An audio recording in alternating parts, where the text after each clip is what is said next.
सर्वप्रथम सर्वांना माझा नमस्कार आणि मी आज तुमच्यासाठी घेऊन आलोय कोणत्याही एक सिलेक्शनसाठी कोणत्याही एक एक्झाम क्रॅक करण्यासाठी कोणती धडपड करावी माणसांनी जीवनामध्ये ते काही पॉइंट्स व्ह्यू मी माझ्या क्रिएट करून कलेक्ट करून तुमच्यासाठी घेऊन आलोय। तर मित्रांनो, आजच्या या कॉम्पिटिशनच्या जमान्यामध्ये या सगळ्या एक धावपळीच्या जीवनामध्ये प्रत्येक जण हा एक सिलेक्शनसाठी लढतोय। एक सिलेक्शन हे प्रत्येकाला एक सिलेक्शन म्हणजे त्याच्या जीवनाचा सार आहे। त्यासाठी त्याने कोणता पॉइंट व्ह्यू घेऊन पुढे गेले पाहिजे, कोणतं गायडन्स घेऊन कोणते पॉइंट व्ह्यू नुसार त्याने प्रिपेरेशन करून पुढे गेलं पाहिजे। तर सर्वप्रथम त्याने केलं पाहिजे कोणती ऍडव्हर्टाइजमेंट पडल्यानंतर ती ऍडव्हर्टाइजमेंट पूर्णपणे वाचून रीड करून त्यामध्ये कोणते फॉर्म कोणत्या पोस्टसाठी किती जागा आहेत, कोणत्या पद्धतीने तो फॉर्म आपल्याला फिल करायचा, त्यामध्ये कोणती चूक न करता तो फॉर्म ऍडव्हर्टाइजमेंट व्यवस्थित वाचून त्याच्या अटी नियम वगैरे वाचून तो फॉर्म फिलअप केला पाहिजे। तो फॉर्म फिलअप करताना आपल्या ओळखीच्या नेट कॅफेवरती जाऊन आपण तो फिलअप केला पाहिजे, कारण की ते सगळ्या गोष्टी ज्या असतात, एक फॉर्मची एक चुकी तुमच्या पूर्ण पोस्टची तुमची पोस्ट घालू शकते। एक तुम्ही केलेला अभ्यास हा सगळा वायाला जाऊ शकतो, कारण की एक चूक तुमची हे होऊ शकते। कारण की मित्रांनो, एकदा डेट निघून गेल्यावरती माणसाला कळते त्या तारखेची किंमत काय आहे। तर मी तुम्हाला सांगणार, पहिला पॉइंट आहे माझा की आपण अचूक असा एक फॉर्म फिल केला पाहिजे। जी आपल्याला पोस्ट आपल्याला चॉईस करायची ती पोस्ट चॉईस करून आपण तो फॉर्म फिलअप केला पाहिजे। नंतर मित्रांनो, कम्प्लीट सिलेबस आणि पॅटर्न। आपल्याला सिलेबस काय आहे, नेमकी आपण कोणती एक्झाम देतोय तर आपल्याला त्याचं माहिती पाहिजे, आपण करतोय काय, नेमकी आपल्याला त्यासाठी पाहिजे काय, आपल्याला त्यासाठी करायचंय काय, त्यामध्ये आपल्याला अभ्यास कोणता करायचा आहे, आपल्याला त्याचा पॅटर्न कसा आहे। आपल्याला जर ते माहिती नसेल तर आपण कोणती एक्झाम आपण जीवनामध्ये कधीच कोणती गोष्ट एक्झामच नाही, जीवनातली कोणतीही गोष्ट आपण ती गोष्ट मिळवू शकत नाही। तर नंतरचा पॉइंट व्ह्यू आहे असा आहे, कम्प्लीट स्टडी मटेरियल पाहिजे। आता आपण एखादी समजा सपोज मित्रांनो एखाद्या किल्ला लढायला गेलो तर आपल्याला आपल्यासोबत काय पाहिजे, आपल्याला तलवार पाहिजे, ढाल पाहिजे, जसे जुने मावळे आपले घेऊन जात होते आणि किल्ला जिंकत होते मित्रांनो। तर त्यासाठी आपल्याकडे कम्प्लीट स्टडी मटेरियल पाहिजे। कम्प्लीट स्टडी मटेरियल म्हणजे काय, तर योग्य ते स्टडी मटेरियल। उगाच फुकट फापट पसारायची पुस्तकं घेऊन मित्रांनो अभ्यास करणे चुकीचे आहे। आपला असा अभ्यास असा झाला पाहिजे की पुस्तक वाचलेला शब्द सुद्धा वायाला गेला नाही पाहिजे मित्रांनो। नंतर एक आपल्याला प्रॉपर गायडन्स पाहिजे। ते गायडन्स आजकाल भरपूर पॉइंट व्ह्यू मधून भेटतंय, भरपूर गोष्टीमधून भेटतंय। आजकाल लोक ऑनलाईन एज्युकेशन घेतात, ऑफलाईन एज्युकेशन घेतात, सेल्फ प्रिपरेशन करतात।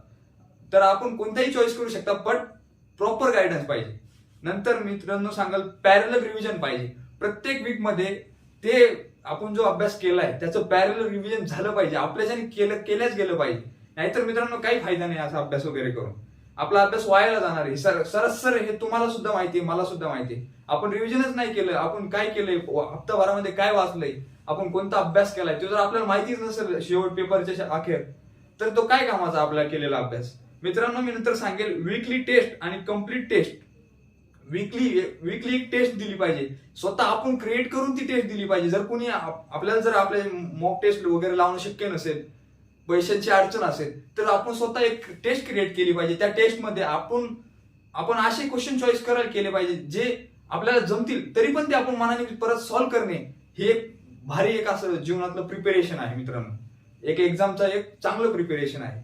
नंतर मित्रांनो सांगेल मी, संडेला सेल्फ इव्हॅल्युएशन केलं पाहिजे। प्रत्येक संडेला माणसाने आपल्या पूर्ण वीक मध्ये काय काय चुका झाल्यात, आपण कुठं म्हणजे आपण अभ्यास केलाय बरं तो आपल्या लक्षात नाही राहिला, आपलं ती एक चुकच म्हणता येईल।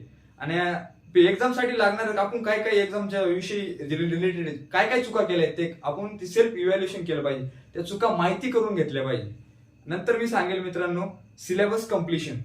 आपण एक्झामच्या एक 2 वीक आधी पूर्ण सिलेबस कम्प्लीट झाला पाहिजे मित्रांनो। आपला 2 वीक खूप कमी टाइम झाला मित्रांनो। एक महिना आधी आपला सिलेबस कम्प्लीट झाला पाहिजे। त्या 1 महिन्यानंतर आपल्याला काय करायचं मित्रांनो, तर त्या लास्ट टाइम स्ट्रॅटेजी मी सांगेल तुम्हाला, त्या 1 महिन्यामधली स्ट्रॅटेजी।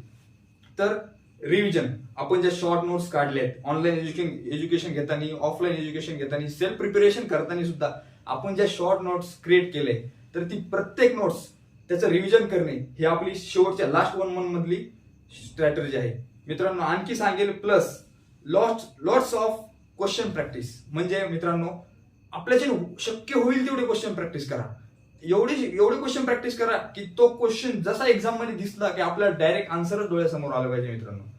नंतर सांगेल मित्रांनो तुम्हाला मॉक टेस्ट।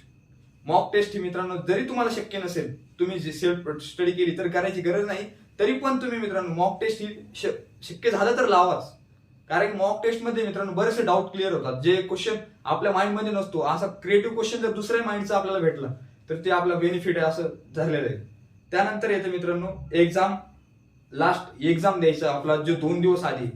तर त्या 2 दिवसामध्ये मित्रांनो पूर्णतः रेस्ट करायचा, आपला माइंड पूर्णतः रिलॅक्स करायचा आहे. आपलं जेवढं आपण आतापर्यंत जे प्रिपरेशन केलं 2 दिवस अगोदरपर्यंत, ते प्रिपरेशन आपलं झालेलं आहे. तुम्ही जरी त्या दिवशी 2 दिवसामध्ये फक्त माइंड रिलॅक्स केला तरी ते प्रिपरेशन कुठेही जाणार असं समजू नये की शेवटच्या 2 दिवसामध्ये आपण खूप तीर मारू शकतो.